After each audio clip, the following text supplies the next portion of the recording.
बिरोबाच्या नावानं चांगभलं, बाळूमामाच्या नावानं चांगभलं च्या गजरात भंडाऱ्याची उधळण करत आणि ढोलक्यावर स्वाभिमानाची थाप मारून श्री क्षेत्र घोडेगिरी बिरोबा आणि अर्जुनवाडा बिरोबा पालखी भक्ती परिक्रम सोहळ्याचे नाशिकमध्ये भव्य स्वागत.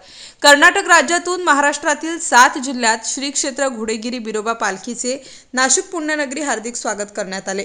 पारंपरिक वेशभूषित ढोलदफाच्या तालावर भंडाऱ्याची उधळण करत रामकुंडे पंचवटी येथे अतिशय भव्य मिरवणूक काढण्यात आली. पारंपरिक संस्कृती संवर्धनातून समाज संघटन या हेतूने तसेच पुण्यश्लोक अहिल्यादेवी होळकर यांच्यातील त्रिशताब्दी वर्षानिमित्ताने यावेळी हजारो समाज बांधव, बिरोबा भक्त परिवार उपस्थित होता. बिरोबाच्या नावानं चांगभलं, बाळूमामाच्या नावानं चांगभलं या गजराने संपूर्ण परिसर दणाणून गेला होता.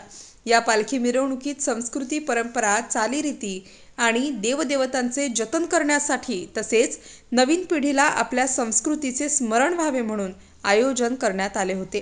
पालखी मिरवणुकीने काही काळ वाहतूक व्यवस्था उलमडली होती.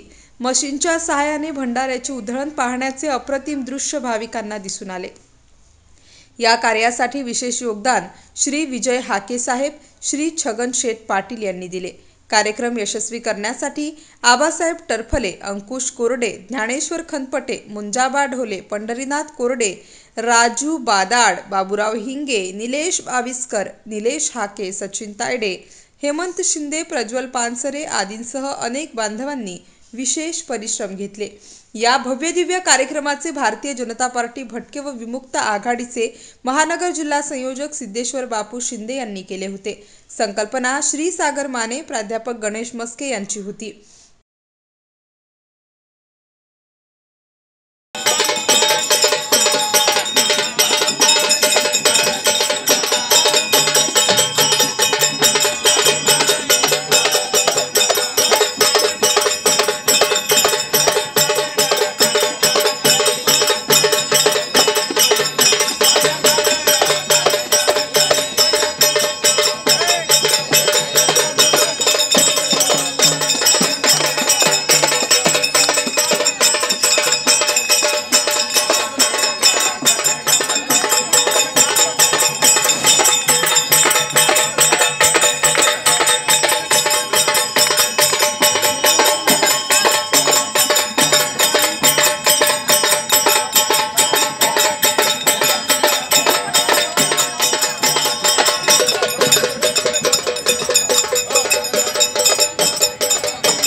प्रसाद घ्या सगळ्यांनी, प्रसाद घ्या, प्रसादाचा लाभ घ्या सगळ्यांनी. रेडी. यावर्षी 2025 साली पुण्यश्लोक होळकरांचं त्रिशताब्दी वर्ष आहे.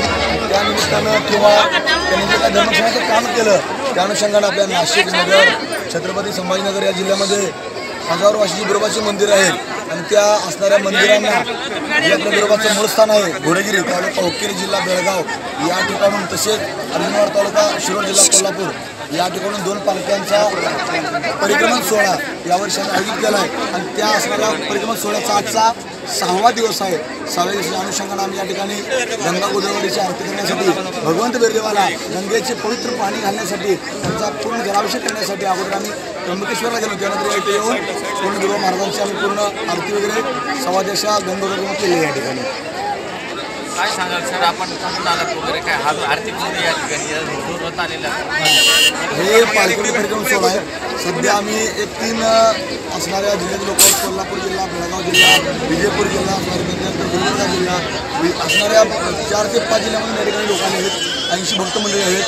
सध्या हा टप्पा आमचा जवळपास 2200 किलोमीटरने आमचा टप्पा करणार आहे. टोटल 14 दिवसाचा आमचा परिक्रम सोहळा आहे. काय जाणार कुठपर्यंत? पहिल्यांदा आम्ही स्टार्ट झालं आहे आम्ही कोल्हापूर जिल्ह्यातून त्यानंतर सातारा जिल्हा, त्यानंतर पुणे जिल्हा, त्यानंतर नाशिक अहिल्यानगर जिल्हा, नाशिक जिल्हा, छत्रपती संभाजीनगर जिल्हा आणि त्यानंतर आम्ही शेवट सांगली जिल्हा. टोटल 8 जिल्ह्यातून परिक्रमण सोहळा पार पडणार आहे. संदेश देण्यासाठी या ठिकाणी आपण हो नक्कीच. जे बिरोबाचं मूळ स्थान आहे, जे बिरोबाच्या बऱ्याच गादी आहेत, त्या गादीमध्ये आपल्याला जनजागृती करण्यासाठी भगवंत बिरदेवाचं कार्य घराघरामध्ये पोहोचण्यासाठी भक्तीची परिक्रमण असणारा पालखी सोहळा. नाशिक स्टार न्यूजसाठी विजय खंडागळे, नाशिक.